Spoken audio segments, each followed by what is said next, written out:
आप सबको हमने यहाँ बहुजन समाज के मीडिया बंधुओं को इसलिए आमंत्रित किया है कि 13 जनवरी को, जैसे कि आपको पता है कि हम लोग बहुजन यूथ फॉर्मेशन 2019 और सत्य शोधक संघ के संयुक्त तत्वाधान में बहुजन सम्मान महासभा का आयोजन कर रहे हैं। बहुजन महासभा, सम्मान महासभा, आपको मालूम है कि 2 अप्रैल को जो बच्चे शहीद हुए, उन शहीदों के सम्मान में इस सभा का आयोजन किया गया है। इस सभा के आयोजन के पीछे जो प्रमुख प्रेरक कारक है, जिस वजह से हमको ये काम करने की प्रेरणा मिली, वो ये है कि हमारा इतिहास बताता है कि जब हम अपने समाज के शहीदों को सम्मानित करते हैं तो समाज उससे प्रेरित होकर आगे की तरफ बढ़ता है।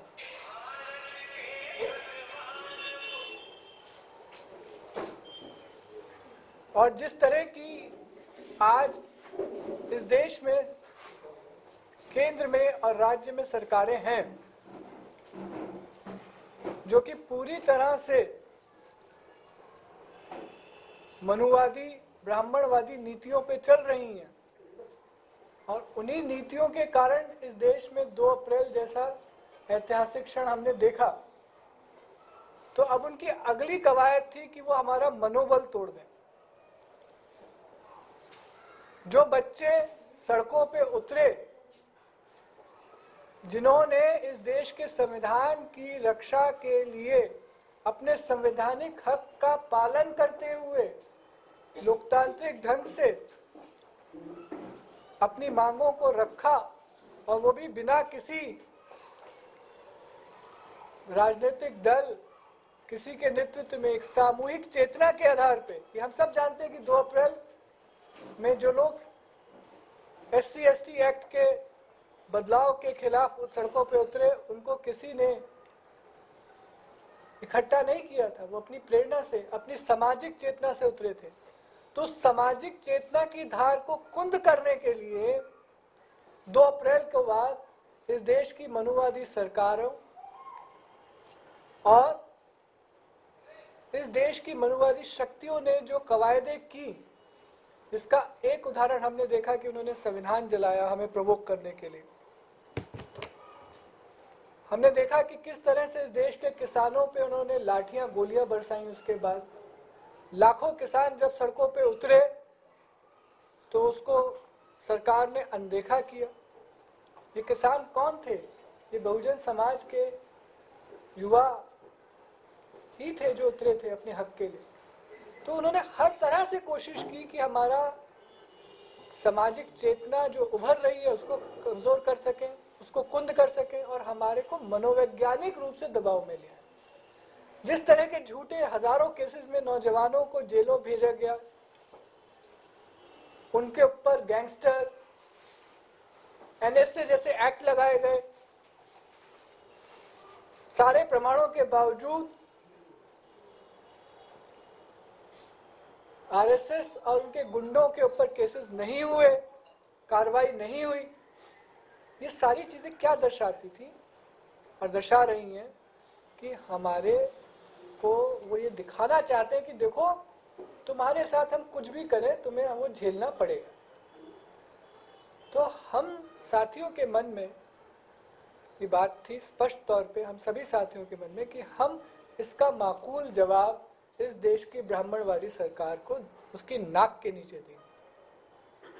और इसी के तहत हमने 19 अगस्त को आप सबसे जंतर मंतर पे वादा किया था, वो संकल्प लिया था, याद कीजिए, हमने वो संकल्प लिया था सामाजिक तौर पे कि इन शहीदों को हम समाज में स्थापित करेंगे। इनकी शहादत का जो सम्मान ड्यू है, अगर सरकार नहीं देगी तो ये समाज देगा। तो इसलिए हमने इस सभा का आयोजन किया। इसीलिए इसका नाम भी हमने क्या रखा? बहुजन सम्मान महासभा। ये कोई रैली नहीं है, कोई भाषणबाजी का मंच नहीं है। उस दिन सिर्फ शहीदों के परिवार मंच पे होंगे, धम्म सानिध्य के लिए बौद्ध भिक्षुक हमारे साथ होंगे, और उन परिवारों के साथ साथ उनकी मूर्तियों के अनावरण को हम करेंगे जो हमने बनवाई है। और जो बच्चे जेल गए, जिन्होंने समाज के लिए लाठी खाई, जेल की हवा खाई, हम उनको भी सम्मानित करेंगे। इसमें हमने अपने एक चीज को और जोड़ा है, जो 19 तारीख को हमने संकल्प लिया था, उसमें एक चीज हमने और जोड़ी जो हमें बाद में रियलाइज हुई, तो ये कि जो सालों से बहुजन समाज के लिए संगठन, समितियां और व्यक्ति अपने स्तर पे काम कर रहे हैं, छोटे हैं, बड़े हैं, जैसे भी हैं, पर वो अपने लगन के साथ लगातार काम कर रहे हैं। और जैसे आप मीडिया बंधु हैं, आप ये काम कर रहे हैं, एक पैरेलल मीडिया खड़ा कर रहे हैं, बहुजन मीडिया को आपकी आप सशक्त आवाज है। तो ऐसे तमाम साथी जो समाज के अन्य क्षेत्रों में, चाहे वो शिक्षा हो, स्वास्थ्य हो, या बाबा साहब की विचारधारा का प्रचार प्रसार हो, चाहे बुद्ध की विचारधारा का प्रसार हो, चाहे संत रविदास की विचारधारा का प्रसार हो, वो किसी भी स्तर पे सामाजिक भूमिका का निर्वाह कर रहे हैं, हम उनको भी अपनी तरफ से सम्मानित करेंगे। क्यों करेंगे? उनके मनोबल के अंदर कोई कमी नहीं है, उनका मनोबल तो बना हुआ है, तभी वो काम कर रहे हैं। पर ये छोटा सा प्रयास भी उनको थोड़ी ऊर्जा, नई ऊर्जा देने में सहायक हो। तो हमने इसमें ये 3 चीजें जोड़ी हैं। इन 3 चीजों के आधार पे सभा हम आयोजित कर रहे हैं। आपके माध्यम से देश के हर बहुजन और हर न्यायप्रिय नागरिक को इस देश के हम आमंत्रित करना चाहते हैं कि वो आए और इस देश के संविधान की रक्षा में शहीद हुए उन 13 नौजवानों और जेल गए उन नौजवानों के सम्मान में अपना जीवन का ये क्षण दे, ताकि वो परिवार, वो व्यक्ति और उनको देखने वाले अनेक लोग आने वाले वक्त में जब भी समाज की पुकार हो तो सड़कों पे उतर के अपने लोकतांत्रिक हकों का इस्तेमाल करने में झिझके नहीं। तो अब मैं यहाँ अपनी बात खत्म करता हूँ। हमारे साथी हैं जयप्रकाश जी, बालाग्राम जी, अनिल भाई, बाकी सब साथी जो भी अपनी बात रखना चाहें रखें, और आपके मन में कुछ सवाल हो तो कर सकते हैं। सबसे पहले जितने भी हमारे पत्रकार बंधु आए हैं, आप सभी का हम स्वागत करते हैं अपनी टीम की तरफ से। और मैं ब्रीफ में इतना ही बताना चाहूँगा, आप सभी को जय भीम करते हुए। जैसा कि हमारे साथी ने भी आपको बताया कि 13 जनवरी को दिल्ली के रामलीला मैदान में बहुजन सम्मान महासभा का आयोजन किया गया है, जिसके 3 बिंदु आपके बीच में भाई साहब ने रखे। और उसके प्रचार प्रसार में जितनी हमारी सामर्थ्य थी, हमारी टीम की जितनी सामर्थ्य थी, तो हमने उसको बखूबी निभाने का प्रयास किया। लेकिन फिर हम लोगों ने सोचा कि आपका पूरा देश और विदेश में आपका माध्यम से भी ये मैसेज जाए, तो हमने आप सभी साथियों को आमंत्रित किया। तो हम आपके चैनल के माध्यम से भी पूरे देश के, विदेश के जितने भी साथी हैं, उन सबको हम लोग रिक्वेस्ट करना चाहते हैं। और 2 लाइन में मैं अपनी बात कहना चाहता हूं, जिसको मैं जगह जगह कह रहा हूं आजकल, कि जो समाज अपने समाज में त्याग और बलिदान देने वाले लोगों का सम्मान नहीं करता, उस समाज में त्याग और बलिदान देने वाले लोग पैदा होने बंद हो जाते हैं। और जिस समाज में त्याग और बलिदान देने वाले लोग पैदा नहीं होते, उस समाज के अधिकारों को सुरक्षित नहीं रखा जा सकता। तो इसलिए ये मनोबल बढ़ाने का प्रोग्राम है।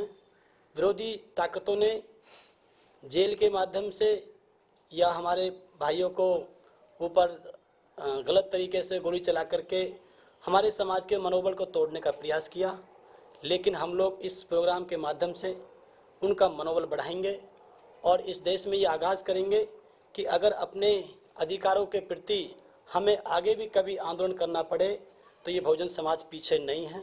इसलिए हम लोगों ने यहाँ पर एक प्रोग्राम रखा है दिल्ली के रामलीला मैदान में।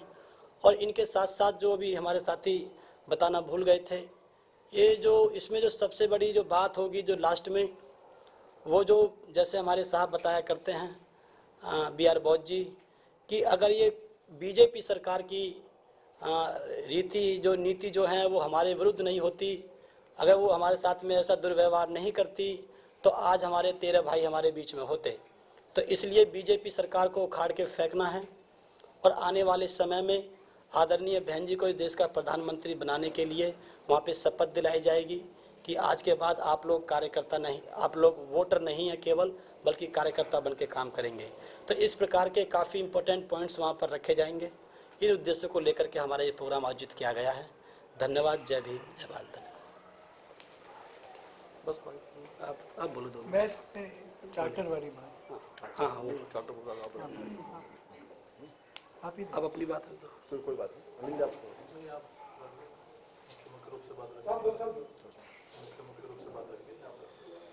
सम्मानित पत्रकार बंधुओं, आप सभी को मेरा क्रांतिकारी जय भीम। मैं आप सभी को पुनः बधाई दूंगा कि आप सभी के सहयोग से जो एक 2 अप्रैल का इस देश में, आज़ाद भारत में एक ऐतिहासिक इतिहास रचा, उसी की कड़ी में एक कदम आगे चढ़ते हुए उस प्रदर्शन में जो हमारे 13 बच्चे शहीद हुए, उनकी शहादत के सम्मान में आगामी 13 जनवरी को दिल्ली के रामलीला मैदान में एक बहुजन सम्मान महासभा का आयोजन किया गया है, जिसमें उनके शहीद परिवारों को सम्मानित किया जाएगा और उस आंदोलन में इस दमनकारी सरकार की जो नीति है उन पर भी चर्चा की जाएगी। मैं आपको जानकारी में लाना चाहूँगा कि इस दमनकारी सरकार ने उत्तर प्रदेश जैसे राज्य में हमारी 3 महिलाओं को भी 3-3, 4-4 महीने की जेल भेजा, जो बेचारी अपने हस्ताक्षर करना नहीं जानती, उनको उस पूरे केस का मास्टरमाइंड तक बनाया गया पुलिस ने।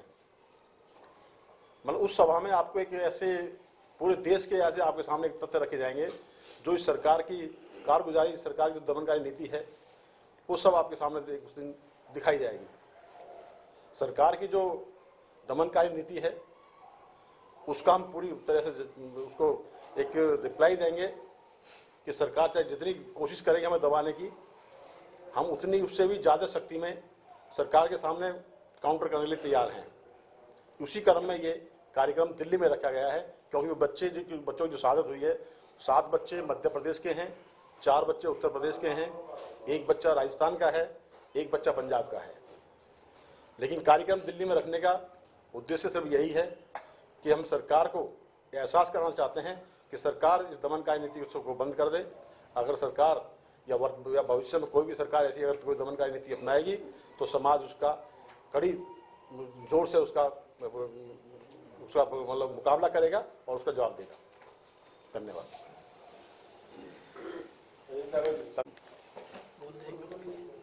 आप भी अपील करो। विस्तार से तो विस्तार नहीं, अपील बता दिया।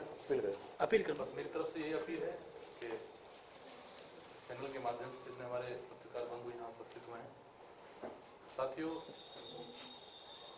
जैसा कि बताया अभी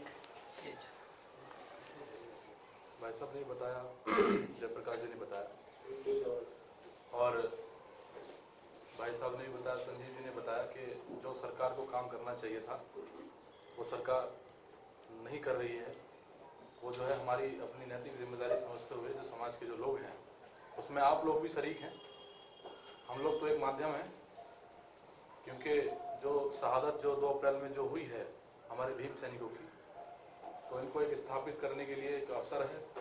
इस प्रकार से 2 अप्रैल में हमारे समाज के जो जितने भी साथी थे, हमारे बहुजन समाज के जो लोग थे, अपने अपने स्तरों पे, छोटे स्तर पे, बड़े स्तर पे जो आप लोगों ने प्रदर्शन को जो रूप दिया, जो सरकार को आपने एक मैसेज देने का जो काम किया, बहुजन समाज को एक एकत्रित करने का काम किया, जैसे मैसेज देने का काम किया, बाबा साहब की विचारधारा को बढ़ाने का जो आप लोगों ने काम किया, तो ये अवसर जो दोबारा हमारे बीच में आया है 13 जनवरी को, तो साथियों ये अवसर बार बार नहीं आएगा। समाज की लड़ाई है और मैं बस आप लोगों के माध्यम से यही अपील करना चाहता हूं कि अवसर हाथ से ना जाए और वर्तमान में बहुत जल्द ही देश के अंदर आम चुनाव भी होने वाले हैं लोकसभा के।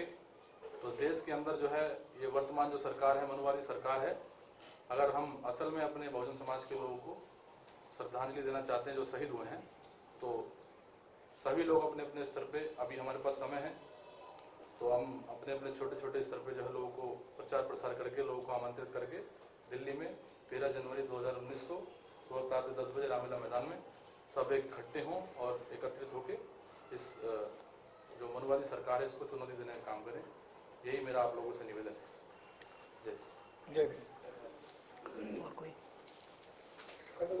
और कोई भी साथी बात। न्यूज ऑफ इंडिया देख रहे हैं सभी दर्शकों का हार्दिक स्वागत है। आप देख रहे हैं न्यूज ऑफ इंडिया। मैं न्यूज ऑफ इंडिया से सत्य प्रकाश।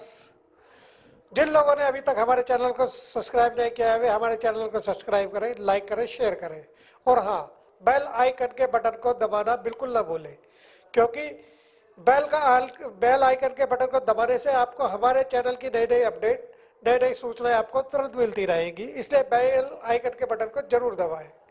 और हाँ, जो दर्शक या जो भाई लोग हमारे चैनल को YouTube पर सर्च नहीं कर पा रहे हैं या नहीं देख पा रहे हैं, उनके लिए मैं बता दूं, वे हमारे चैनल का नाम न्यूज ऑफ इंडिया लाइव एक साथ लिखें। एक साथ लिखने के बाद उसे सर्च करें और जैसे आप लोग सर्च करेंगे तो हमारे चैनल का नाम खुलकर आपके सामने आ जाएगा। फिर उस चैनल आप हमारे चैनल को लाइक कर सकते हैं, शेयर कर सकते हैं, सब्सक्राइब कर सकते हैं। मैं पुनः सभी दर्शकों का एक बार दोबारा हार्दिक स्वागत करता हूँ। धन्यवाद।